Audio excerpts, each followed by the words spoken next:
बिबट्याने आपल्या माय मावल्यांवरती, लहान बाळांवरती, शेतकरी बांधवांवरती प्रचंड प्रमाणात हल्ले करून आजपर्यंत जवळजवळ 55 आमच्या नागरिकांचा बळी गेलेला आहे।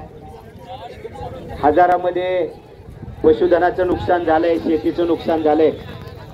काल जो आमचा लहान बाळ रोहन बोंबे याला प्रथमतः श्रद्धांजली व्यक्त करतो।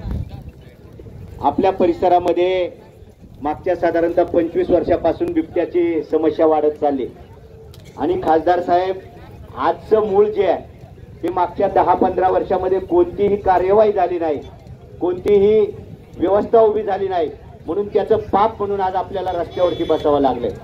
साधारणतः 2001 पासून आपल्या परिसरामध्ये प्रचंड प्रमाणात बिबट्यांची संख्या वाढली, हल्ले वाढले, पण त्याच्यावरती कोणत्याही प्रकारचा इलाज शासनाकडून घडला नाही। विशेषत्वानं मागच्या 10 वर्षामध्ये जे प्रचंड हल्ले झाले आपल्या सगळ्यांना जाणीव आहे। वन विभागाचे अधिकारी ते कोणी आभाळातून पडले नाहीत, तुमच्या आमचे भावकीतले, तुमच्या आमच्या नात्यातलेच लोक आहेत। अधिकृत आकडा खासदार साहेब जर घेतला, अधिकृत आकडा जर आपण घेतला तर साधारणतः या आपल्या विभागामध्ये 700-800 पेक्षा जास्तीचे बिबटे, त्याच्यामध्ये निम्म्यापेक्षा जास्त त्याच्यामध्ये मादी बिबटे आहेत। आपण 700 जरी बिबटे पकडले, 350 माद्या पकडल्या, प्रत्येक मादी साधारणतः 3 पिलाला जन्म देते, ॲव्हरेज मध्ये 2-3-4-5 पर्यंत। 700 बिबट्यामध्ये 350 माद्या असतील, मी म्हणतो त्याच्यातल्या 150 माद्यांनी जरी पिलं दिली तर एका मादीला 3 पिलं झाली तर वर्षभरामध्ये एक येत धरलं तर 15-45 450 पिलं निर्माण होतात। आज सकाळचा खासदार साहेब आपल्या बोरीतला फोटो आहे, कामगार तोडायला, ऊस तोडायला गेले आणि 4 पिलं तिथे दिसत आहे। 150 मादीनं 3 पिलाप्रमाणे 450 पिलं जर दिली, त्यातली 100 मेले असं गृहीत धरा, 350 पिलं, 350 बिबटे दर वर्षाला वाढत आहेत। या सगळ्यात आपण पुढे जाणार आहोत। खरं तर प्रशासनाने यापूर्व काळामध्येच याच्यावरती उपाय करणं गरजेचं होतं, दुर्दैवाने हे उपाय केले गेले नाहीत। म्हणून आपल्या सगळ्या तालुक्यांमध्ये, मग जुन्नर असेल, जुन्नरच्या घटना आता प्रभाकरजी बांगर यांनी सांगितल्या, देवदत्त निकम साहेबांनी सांगितल्या असतील, आम्ही सगळेजण या सगळ्याचे खरं तर या सगळ्यामध्ये आपण सगळेजण भरडलो जातोय। कालचा रोहनचा आमच्या बाळासाहेब रोड्यांचा फोन आला, मी बाहेर होतो, रात्री उशीर आलो, तिकडे यायचं फोन झाला तर म्हणले आता काही येऊ नका।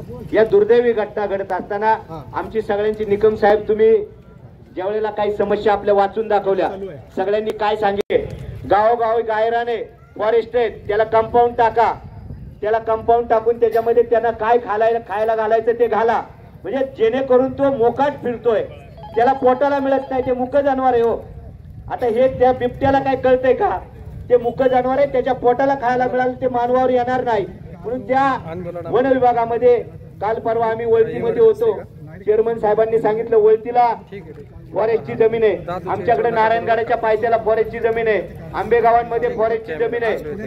या 4 तालुक्यामध्ये 5-25 ठिकाणी काय कोट्यवधी रुपये तिथं खर्च करून जर कंपाऊंड केलं मोठं आणि त्याच्यात जर हे बिबटे सोडले, त्यांना खायची व्यवस्था केली, तर मला वाटतं हे तातडीनं करायच्या उपाययोजना आहेत।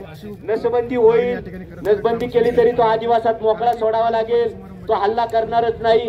या सगळ्या गोष्टी खासदार साहेब तुमच्या लेवलच्या आहेत, तुम्ही ते कराल, पण आता तातडीनं जो बिबट्या पकडला जातो तो बाहेर सुटणार नाही याची गॅरंटी आम्हाला कोण देणार? आमच्या दृष्टीने हे महत्वाचं आहे। माझ्या घराजवळून 2 बिबटे पकडले, ते पुन्हा तिथं आले, सोडले होते, 8 दिवसांनी ते परत तिथं आले। शेवटी या गोष्टी तातडीनं उपाययोजना करायच्या आहेत, तातडीने सरकारने तसा निर्णय घ्यावा आणि या बिबट्यांची जी संख्या वाढत चालली याच्याकरता यथावकाश किंवा तातडीनं तुम्ही मगाशी म्हणालात जुन्नरला, तसं नसबंदीचा विषय देखील आपण संसदेमधून तातडीनं मंजूर करून घ्यावा, ही आमची मागणी आहे। खरं तर या सगळ्या आंदोलनामध्ये जुन्नर तालुका असेल, आंबेगाव तालुका असेल, खेड तालुका असेल किंवा शिरूर तालुका असेल, जुन्नरकरांनी असं काही समजायचं कारण नाही। काल बिबट्याची घटना आमच्या रोहनच्या बाबतीमध्ये पिंपरखेडला घडली, ती उद्या मांजरवाडीत घडेल, उद्या नारायणगावात घडेल, उद्या खडकी, पिंपळगाव, मंचर, खेड या सगळ्या विभागात घडते। त्यामुळं कालचा प्रकार हा जरी आंबेगाव तालुक्यात, शिरूर तालुक्यात घडला असला, या पूर्व काळामध्ये जुन्नरमध्ये हे प्रकार घडलेले आहेत। त्याच्यामुळे माझी विनंती सगळ्या बांधवांना आहे, आपण 4 तालुक्यातल्या मंडळींनी एकत्र येऊनच खऱ्या अर्थाने या समस्येला सामोरं जाणं गरजेचं आहे। स्थानिक लोकप्रतिनिधींना माझी विनंती आहे, खासदार म्हणून आपण दिल्लीमध्ये लढा.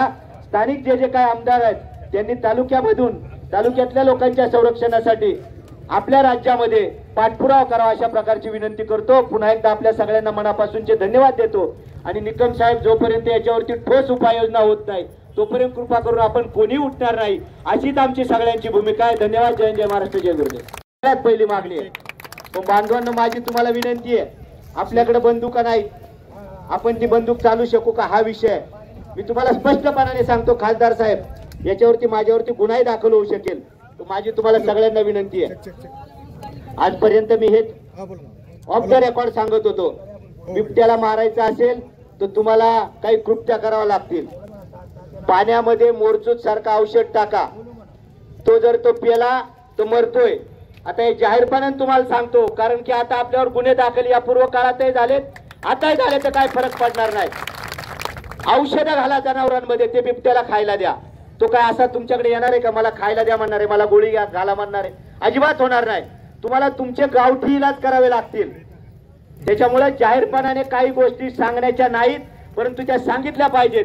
किती बंदुका आहेत आपल्याकडे खासदार साहेब, कधी परमिशन देणार आहात? त्या घायवळ का कोणत्याला तुम्ही सहज परमिशन दिली? बंदुकीला दिली, पिस्तुलाला दिली. प्रभाकरजी, शेतकऱ्यांना बंदुकीला परवानगी देणार आहात? ती बंदूक आम्हाला चालवता येणार आहे?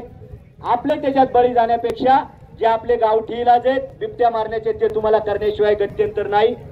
सरकारने 250-300 कोटीपेक्षा जास्तीचा खर्च साहेब केला.